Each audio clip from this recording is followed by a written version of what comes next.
I lived close to my husband, who I loved very much, but my mother-in-law, Kim, wasn't kind to me. She was really mean. My husband, Rhett, and his family didn't like her either. When Rhett and I first started dating, I was too scared to ask him why he didn't like his mom.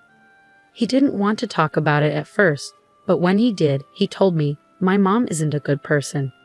I know you see good in everyone, but my mom is mostly bad." "Why do you think that, Rhett? Did something bad happen?" "Yeah, a lot of things happened. She's greedy and only thinks about herself.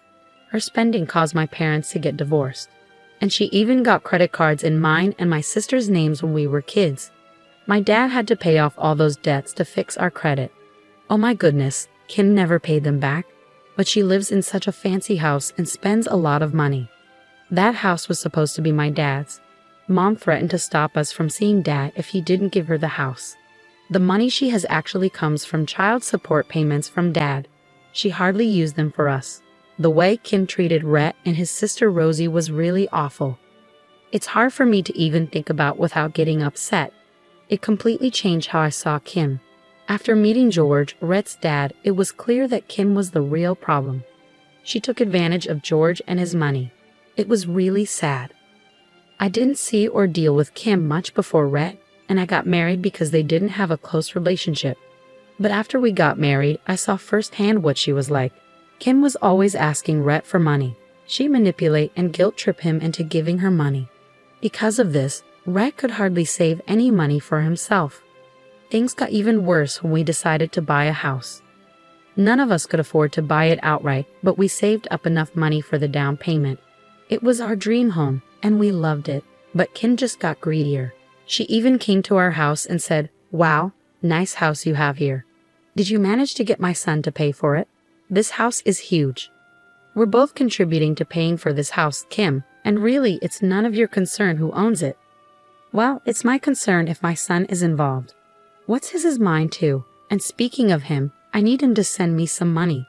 We're struggling at home." "What? Are you serious? We sent you $2,000 this month. What happened to that money?" "What I do with the money isn't your concern. Just tell him to send it through Venmo.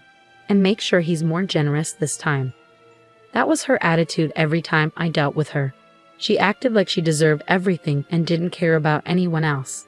She even took money from Rosie and George every month, despite having a part-time job. I doubt it even covered her expensive Starbucks habit.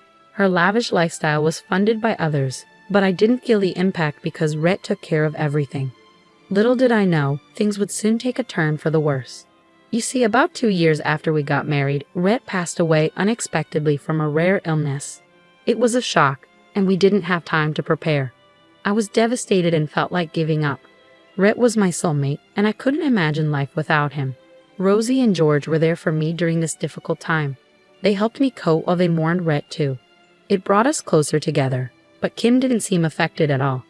She barely shed a tear at the funeral and never reached out to me or helped with the arrangements. Kim seemed more focused on her own agenda. Right after the funeral, she said, "Now that the funeral's done, let's discuss Rhett's will." "What do you mean?" "Have some decency, Kim. You just lost your son and all you care about is his will. Don't lecture me. I need to know what I'm getting from his belongings." "You're not getting anything. How could you expect to when you've been nothing but a terrible mother to him?" "That can't be true. I'll sue you if you don't give me my share." Most of his money went towards his medical bills. Plus, he gave you a lot of money every month, leaving him with hardly any savings. You've got some nerve to ask for more after everything. He's the one who paid for the house you live in. I know that. I want my share of it. It can't all be yours. The house belongs to me, and there's nothing you can do to change that. You'd better keep your distance. Rhett put up with you, but I won't. I'll make sure I get what's fair. You'll hear from me." With that, Kim stormed off. I couldn't believe what had just happened. It only made me sadder to see how little Rhett's mother cared about his passing. I broke down again, knowing there was more bad news to come. When I got home after the funeral, I noticed that someone had been in the house. I panicked and checked all my belongings. It turned out that most of Rhett's things were missing. I couldn't even find his wedding ring, the one he gave back to me so I could keep it as a memory of him. Now it was gone from the house. Even our wedding album was missing. I was on the brink of another breakdown, and I had no idea who could have done this. It had to be someone close to us. A thief would have taken much more. In my mind, there was only one person who could have done this. At that moment, I received a call from Kim. She said, "Now that you've had some time to think, I'll give you a chance. Sign over your share of the house." How can you still be doing this, Kim? That's never going to happen. You're still being stubborn, I see. Here's the deal, Naomi. I have Brett's wedding ring with me, and I've also gathered all his childhood belongings along with your wedding album from the house. What? How is that even possible? It was simple to make a spare key from Rhett's house keys. I slipped in while you were occupied with the casket. It's quite a pity, isn't it? You'll hand those items back over, Kim. I'll inform the police.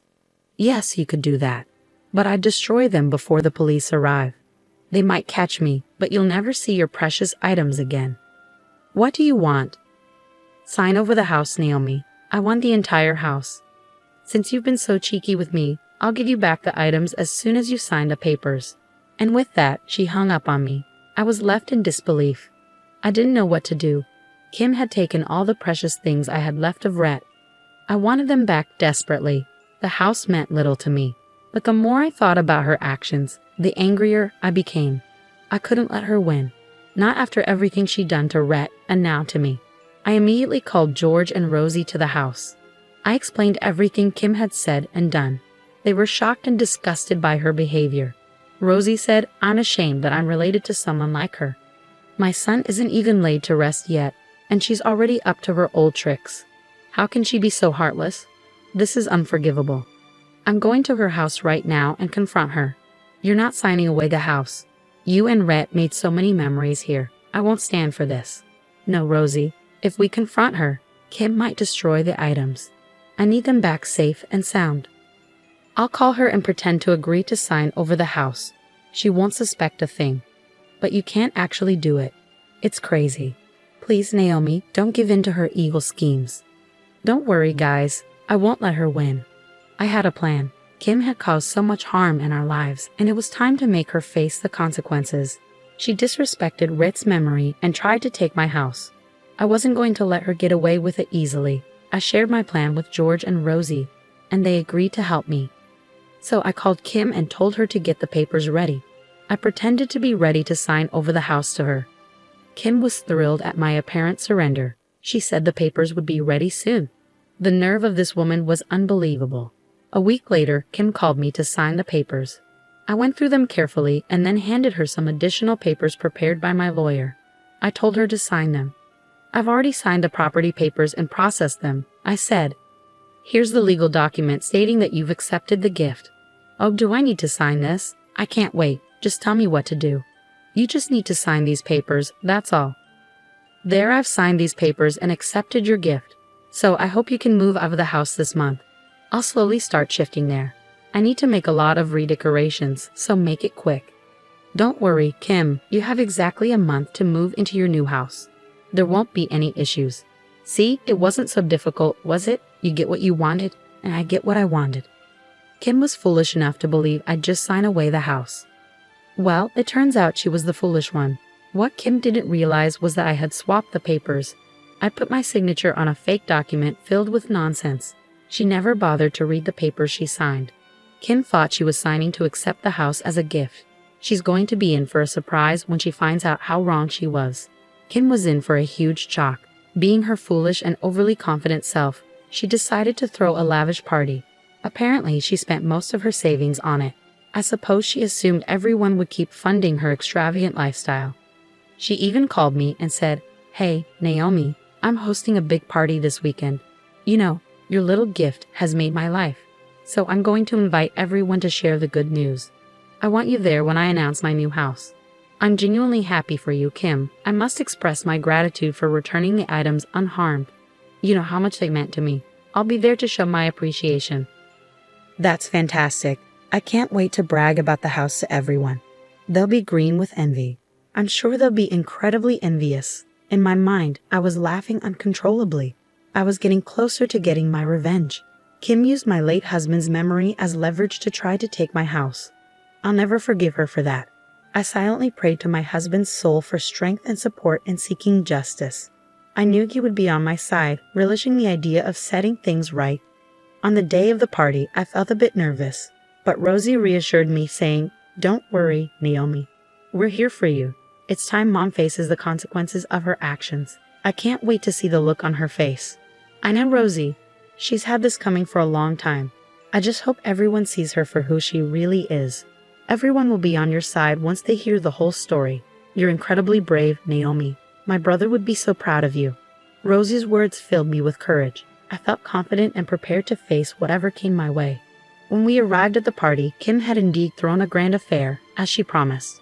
It was evident as she was ecstatic about her new house and wanted to celebrate it in style. I couldn't help but feel a sense of excitement as I took in all the festivities. Many familiar faces filled the room, and I was glad to be surrounded by friends. The real spectacle began when Kim stood up to make a toast. Everyone was curious about the reason behind such an extravagant party, so they eagerly awaited her announcement. Kim said, "Thank you all for being here. Today is a special day for me, and I wanted to share it with my loved ones. Recently, I achieved a lifelong dream, so this party is a celebration of my accomplishment." Kim, why don't you just come out with it? I'm sure everyone's curious about why we're all gathered here. Of course I'll share, Naomi. It's only fair to let them in on the excitement. Everyone, I've been given my dream home by Naomi. She generously gifted me her old house. I'm absolutely thrilled. She made a huge sacrifice, and I'm so grateful to her. Thank you for what, Kim? For falling for your scheme and signing away my house? Well, you're in for a surprise. Let me tell you. What do you mean? I tricked you all. None of that happened. Everyone, I'm here to reveal the truth. Kim kept some valuable possessions of my late husband and forced me to sign over the house. She blackmailed me, threatening to destroy those items and make me suffer. Kim planned everything from the moment my late husband passed away. There was a collective gasp from the crowd as they exchanged shocked whispers. I turned to look at Kim, who appeared visibly nervous. She stuttered, No, Naomi is just joking. None of that happened. She couldn't handle the upkeep of such a large house, and the mortgage was too much for her, so she decided to sign it over to me. It's not true at all. Rosie and George know the truth. They'll vouch for me. Naomi is telling the truth, Kim. You tried to blackmail her into signing away the house. Rosie and I tried to intervene, but you didn't listen to any of us. Yes, that's correct. You need to stop lying to everyone. All of you acted in my best interest, Kim. I deserve the house too. After all, my son contributed to it as well. That house should rightfully belong to me. Naomi was foolish to give it up for a few sentimental items. Are you that naive, Kim? Did you honestly believe I would sign over my house to you? The room fell silent, and even Kim appeared stunned by my words. George and Rosie exchanged amused glances in the background. What do you mean, Naomi? Kim stammered. You should have taken the time to read the papers before signing, Kim. You should have even consulted a lawyer before putting your signature on anything. I swapped the papers you signed. Here, take a look at what they actually say. Wait, this says I've signed over my house to you. How is this possible? I had a lawyer prepare the papers. No, this is fake. Can't you see? This isn't my signature. Kim, it seems like your own scheming has backfired on you. Technically, your house now belongs to me, while my house thankfully still remains in my name. Here's your eviction notice. Your house now belongs to me, and I want you out within a month. And don't even think about asking us for money. We're done with you too. You won't get a penny from us. You should be ashamed of yourself. If you have any decency left, you won't set foot near my door again. No, this can't be happening. You can't do this. Oh my God. Before she could finish her sentence, Kim simply fainted. I was sorely tempted to laugh at the scene. No one rushed to help Kim. Instead, they threw disgusted looks her way. Some even left the party after offering me words of support. Nobody defended Kim because they knew exactly the kind of person she was. It was George who called 911 and requested an ambulance. Kim was taken to the hospital for evaluation. Meanwhile, I stayed at the party with Rosie and enjoyed myself. Everyone there criticized Kim as they never liked her manipulative ways. This time, they were glad to see someone stand up to her. The next day, I received numerous calls from Kim. She begged me to cancel the agreement and give her the house back. She even threatened legal action. I simply reminded her that she had signed the papers willingly and there was nothing she could do. I also warned her that I could legally evict her from the house after a month. Despite her pleas, I stood firm. Before the month was up, I found a perfect buyer for Kim's home. They were a young couple who reminded me a lot of myself and my late husband. So I accepted their offer and sold the house for a good price. Kim lashed out at me when she found out, but quickly backed off when I threatened to involve the police for harassment. Without the financial means to handle legal troubles, she fell silent. Later, Jordan Rosie told me that Kim had been begging them to take her in. She was on the brink of homelessness and had no money. However, they were fed up with her toxic behavior and refused to support her again. Meanwhile, I've been gradually rebuilding my life. With the proceeds from selling Kim's house, I was able to fully pay off my own home. I even had enough left over to treat George and Rosie to a vacation. While I may not be interested in dating again, it brings me comfort to know that I can continue living in the house I shared with my late husband.